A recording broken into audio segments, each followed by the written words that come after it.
Section 1. In this section, you'll hear a conversation between two students in the dining hall of the college. First, you have some time to read questions 1 to 4.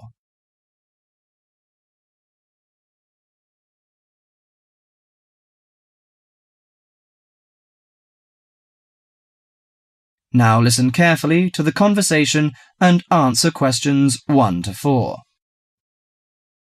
Hi Max, how are you? Hi Melanie, I'm fine. In fact, I'm preparing the coming holidays and I want to have a car tour with my friends. That sounds lovely. How is your preparation? Well, I haven't begun yet because I'm not quite sure how to rent a car and what the expense is like and something like this. Ha! You've run into the right person. I did the same last holiday and I can recommend it to you. I went to Avis Rent-A-Car Company, which is at 14A Dover Road, Oxford. Let me write it down. Is it DOVER? Yes, and the telephone number is 634-0963. But if you book for the first time, dial another number with extension. That is 634-0853, extension 54. OK, thank you very much. I'll have a try.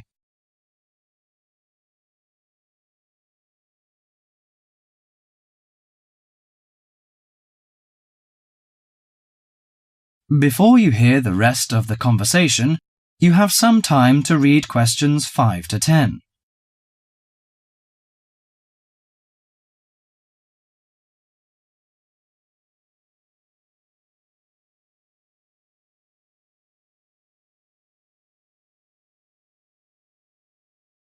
Now listen to the conversation between Max and the assistant and answer questions 5 to 10. Good morning, Avis Rent-A-Car Company. How can I help you? Hi, I want to book a car for tour. I want to inquire some information about the grade of the cars and the prices. No problem. We offer a wide selection of rental cars to choose from luxury car to economy car, compact car, minivan, and pickup truck.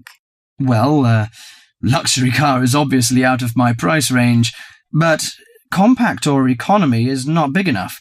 You know, we have 7 persons together. Well, how about a minivan? It's perfect for road trips and will make your journey feel like you're in a living room on wheels. I think that's good. Well, what does it feature? I mean, what facilities does it have?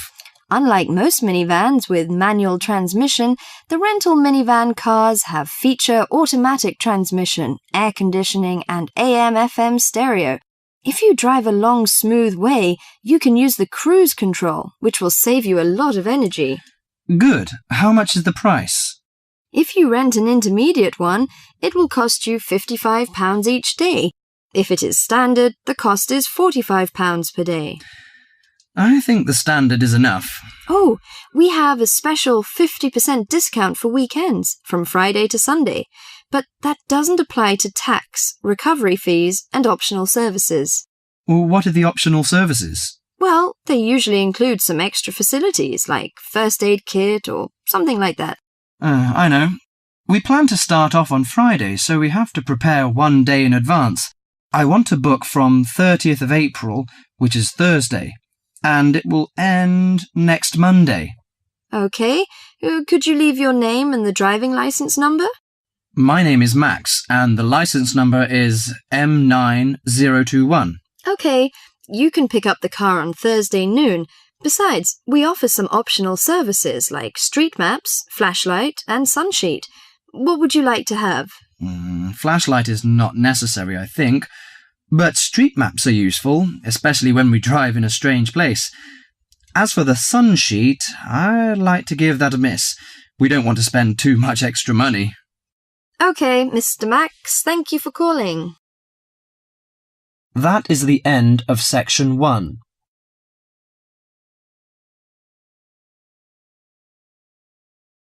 You now have half a minute to check your answers.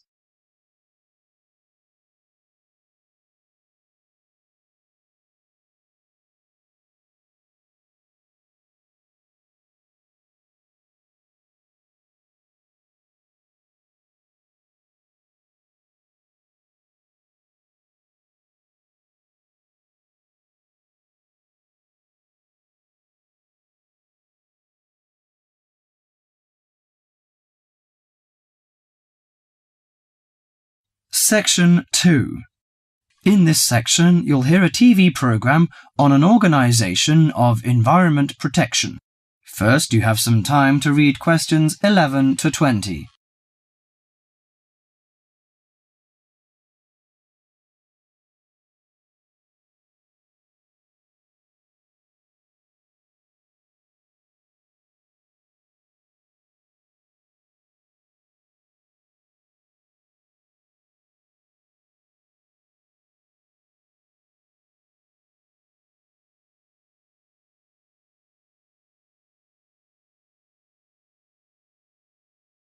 Now listen carefully to the tape and answer questions 11 to 20. Today in our studio is Sue Gent, a staff member of Clean Up Australia. Thank you, Tony. As we know, the mission of Clean Up Australia is to inspire and work with communities to clean up, fix up and conserve our environment. Now, we are launching Say No to Plastic Bags campaign. The focus is to enable shoppers and retailers to reduce the number of plastic bags handed out at checkouts. How much do you know about plastic bags?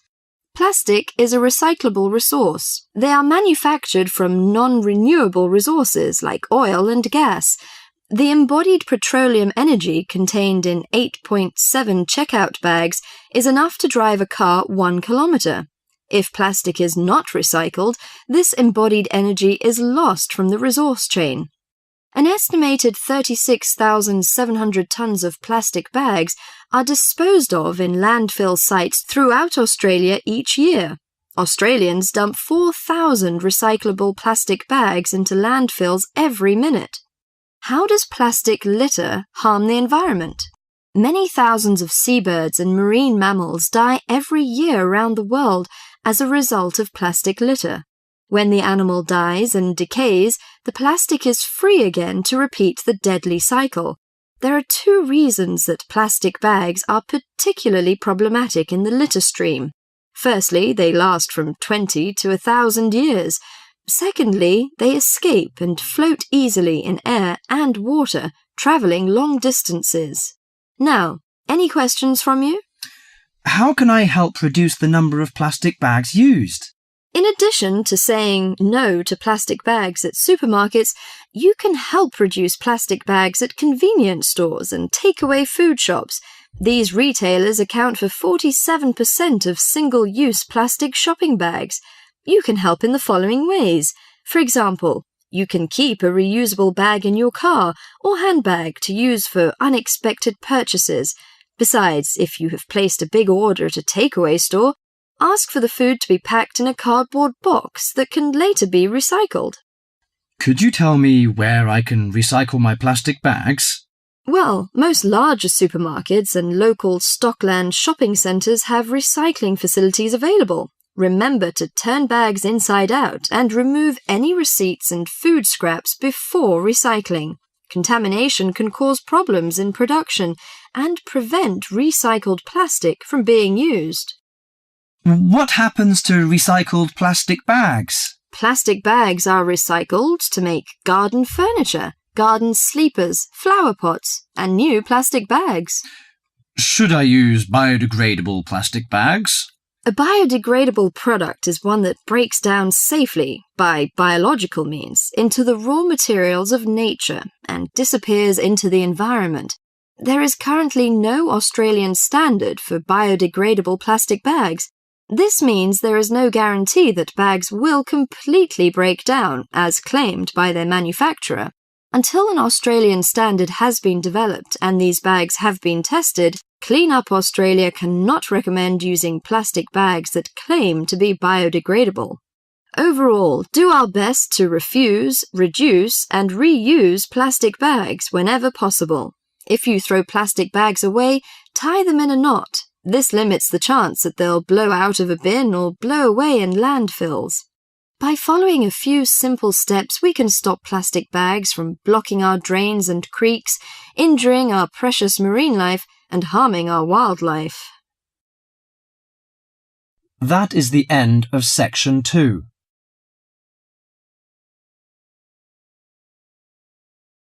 You now have half a minute to check your answers.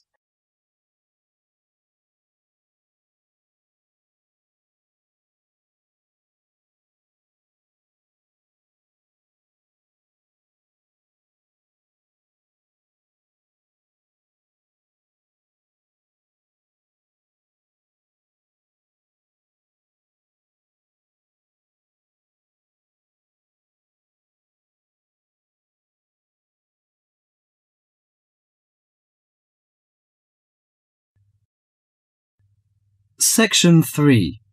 In this section, you'll hear a conversation among two students and their tutor about the presentation they are going to make at the tutorial class. First, you have some time to read questions 21 to 30.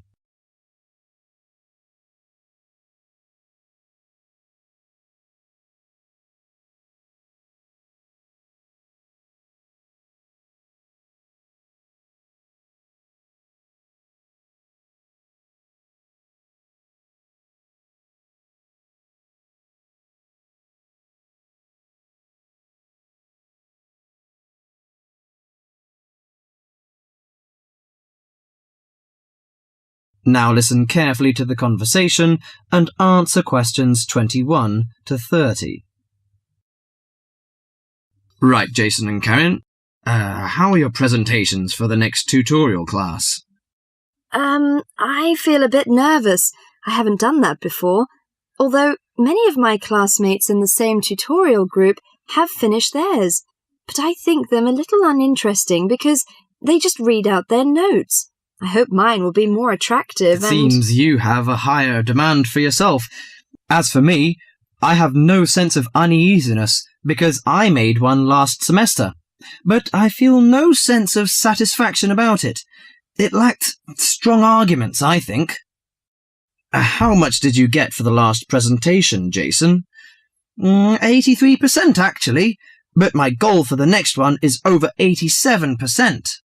It's pretty good. What is your topic for this one? Strategies for reading. I feel my biggest problem is in the reading speed, rather than vocabulary, which is most students' problem, though. I am slow, especially in reading articles on my major courses. They are complex and dull. Have you found any effective methods?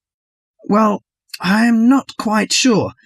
I suppose to skim the books or articles is a good approach. Yes, by skimming the book first, you get the choicest parts.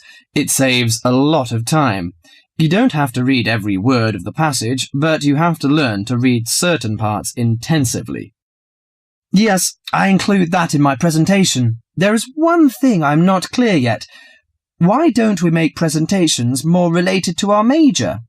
Once you learn to write clearly, read analytically, and listen to lectures effectively, you'll begin professional tutorials. That means you should start from the basics. Well, Karen, how is your presentation? I am still in a panic. I want to find some more interesting topics about writing, but I wonder what articles I can refer to, because there are so many of them. Did you get the list of the reading materials handed out last class? Yes, but there are over 20 on it. I have only a week to prepare, so I wonder if let me give you some suggestions. You needn't read them all because some of them deal with the same issue. The article by Holsworth is really worth reading. It covers the aspects of organising the thoughts and ideas. Okay, Holsworth. You should also read the article by Jackson, but just look at the part on research methodology, how they did it. Right, I'll read that one. You should also read the article by Fisher, but just look at the part on the writing plan. That is, how to plan your writing in a systematical way. Okay, Fisher, got that. And if you have time, the one by Risewell says very relevant things. It teaches how to title your articles and make it appealing. You should finish the whole book. Okay. Now, the one by Burns, if I were you, I wouldn't bother with the whole passage. Just read the conclusion, which summarizes the use of rhetoric. Oh, now I understand. Thank you very much. That is the end of section 3.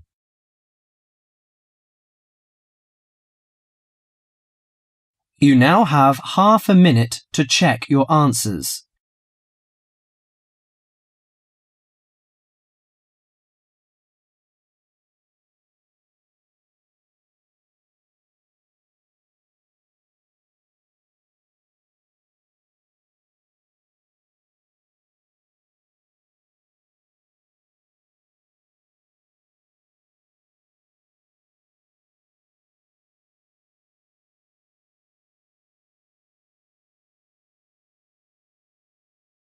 Section 4. In this section, you'll hear a lecture on coral reef.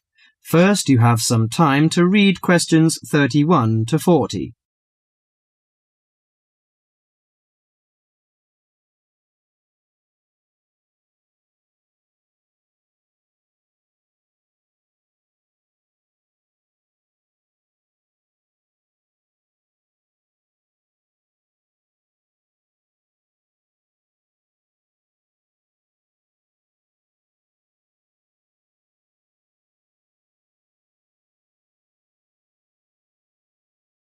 Now listen carefully to the lecture and answer questions 31 to 40. Do you fancy diving in the wonderful world of coral reefs, green sponges, colourful fish and red crabs?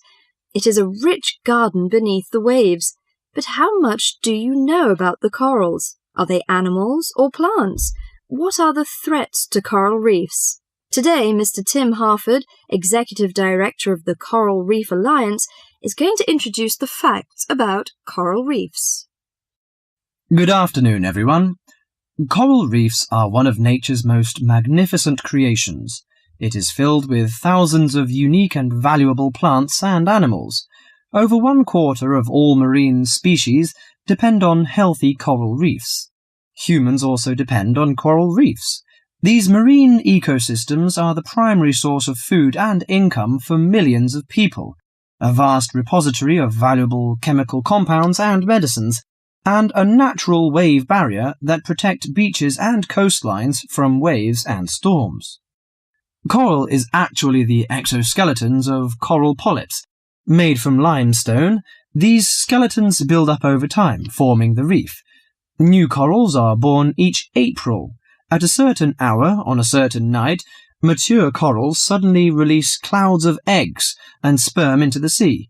After the fertilized eggs take root on the seafloor, they can grow up to 15 centimeters per year. Coral reefs are present in the waters of over 100 countries. These are warm, 18 to 29 degrees centigrade, shallow, sunny regions primarily between the tropics of Cancer and Capricorn. Only clear, warm salt water can support a coral reef. And because sunlight is crucial to the reef's survival, the water must also be shallow. The algae that grow on coral provide much of the coral's food. In deeper water, algae cannot get the sunlight they need to grow. Most coral reefs are in the tropics because natural conditions there are perfect. In their modern form, coral reefs have thrived on Earth for over 50 million years. In recent years, however, more than 11% of the world's reefs have been lost, with another 16% severely damaged during the El Niño event in 1998. Up to 32% of coral reefs may be destroyed by human activities in the next 30 years if we do not take action now. Corals and coral reefs are extremely sensitive. Slight changes in the reef environment may have detrimental effects on the health of entire coral colonies. These changes may be due to a variety of factors. One of the greatest threats to coral reefs is human expansion or development. As human population increases, so does the harvest of resources from the sea. Due to overfishing, reef fish populations have been greatly decreased in some areas of the world. The removal of large numbers of reef fish has caused the coral reef ecosystems to become unbalanced. As we know, corals are also very popular as decorations. A large amount of the most healthy corals are selected by commercial collectors. They sell the corals to souvenir shops, where a large number of tourists wait to purchase them as decorations or souvenirs. Coral reefs also receive much damage from both commercial and private vessels. The leakage of fuels into the water and the occurrence of spills by large tankers are extremely damaging to local corals. Although much of the coral reef's degradation is directly blamed on human impact, there are several natural disturbances which cause significant damage to coral reefs. The most recognized of these events are hurricanes or typhoons, which bring powerful waves to the tropics. These storm waves cause large corals to break apart and scatter fragments about the reefs. Home to a diverse community of creatures, coral reefs are underwater treasure chests of colour and activity. Predators and prey swim and crawl among the coral in nature's never-ending dance of life and death. This lively, fascinating world beneath the waves is just waiting to be explored. That is the end of section 4.